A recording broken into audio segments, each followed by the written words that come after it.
Hello বন্ধুরা, শুভ রাত হয়ে গেল। শুভেচ্ছা জানাচ্ছি আপনাকে। দেখো ভিডিওটি কেমন লাগলো।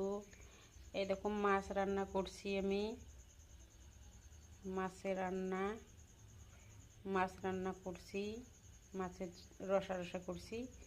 এই দেখো পাটা শাকের ভাজি, আলুর চাটনি।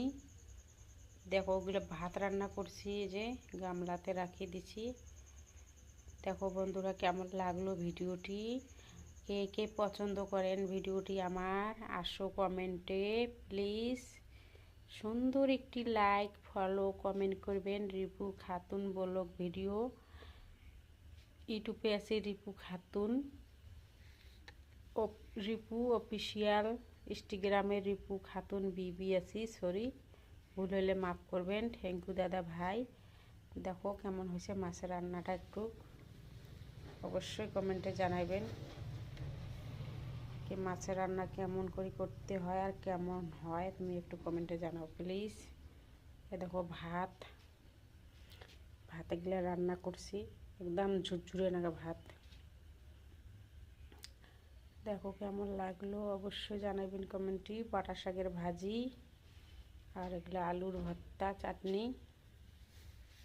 কেমন লাগলো ভিডিওটি প্লিজ অবশ্যই কমেন্টে জানাবেন। আজকের ভিডিওটি এটাই রাখলাম তোমার কাছে।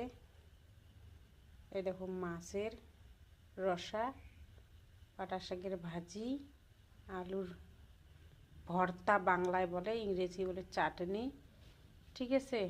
আর এগুলো ভাত, একদম ভাত রান্না করছি। আমি চালের বস্তা কিনে আনি খাই দাদা ভাই, আমার ধান চাল কোনো নাই। প্লিজ একটু জমি আছে, আবাদ করছি, এখন বর্ষার সময় ধান আসবে, এখন ধান নাই। দেখো কেমন লাগলো তো ভিডিওটি, অবশ্যই কমেন্টে জানাবেন। তো 3টে মানুষ খাই, তো তার জন্য আধা কেজি মাছ নিয়ে যাচ্ছে, তো তাই আমরা 2জন খাইলাম, মা বেটি। আর হাজব্যান্ডটা এখনও ওখানে বাজারে পড়ে আছে, আসতে গেলে অনেক সময় লাগবে, ওটা অনেক দেরি আসে বাড়ি, দেরি করে আসবে, আসার পরে মাছ খেয়ে নেবে। হ্যালো বন্ধুরা, please all friend, hello everyone, please দেখো কেমন লাগলো ভিডিওটি, অবশ্যই কমেন্টে জানাবেন। থ্যাংক ইউ দিদি ভাই, দাদা ভাই। আর এগুলো দেখো, এগুলো সব ফুল আমি বানাইছি।